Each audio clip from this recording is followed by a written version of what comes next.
Good morning mga ka-Tech Farm. Nandito tayo ngayon sa ating siling labuyo. So, ayan, nandito sa aking tabi yung ating siling labuyo.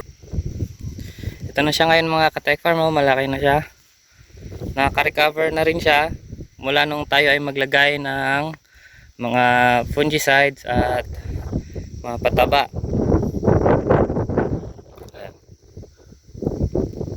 Malaki na siya. Marami na rin siyang bunga mga ka-Tech Farm. Itong kanyang mga bunga. Malalaki na. So, hintayin natin mahinog yan. Dahil sa siling labuyo po, kailangan po ito ay mahinog at maibenta doon sa, sa market. Yan. So ngayong araw, tayo po ay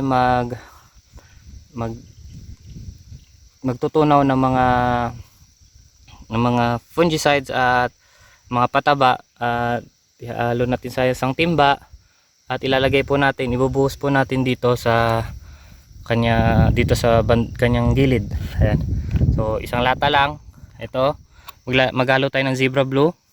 So 3 kutsarita na ito, tapos 1616 ito, 1616 isang lata.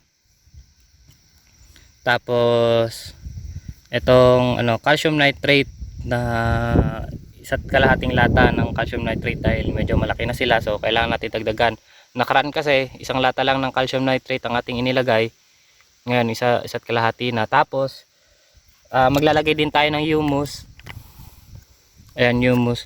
Sa humus naman po, ito kasi ay every week akong naglalagay ng ganito. So ito, isang beses lang ako naglagay, tapos ito pangalawang beses na ngayon. Ito naman every week. So I think pangatlo na to ngayon, ika-third week na nung paglalagay ko na ito. Ayan. Tapos sinasamahan ko ng humus.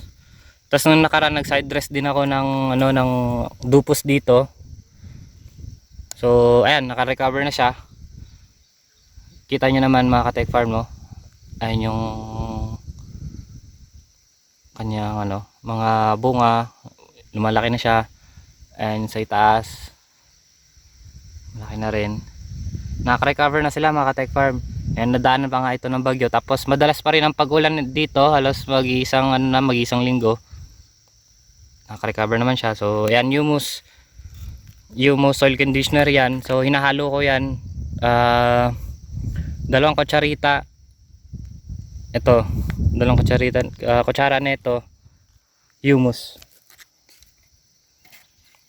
So tara, didilig na tayo dito. So kasi medyo maulan na. Yun lamang po mga ka-Tech Farm, no? So ayun, meron pa rin dito sa tabi. Medyo malaki na.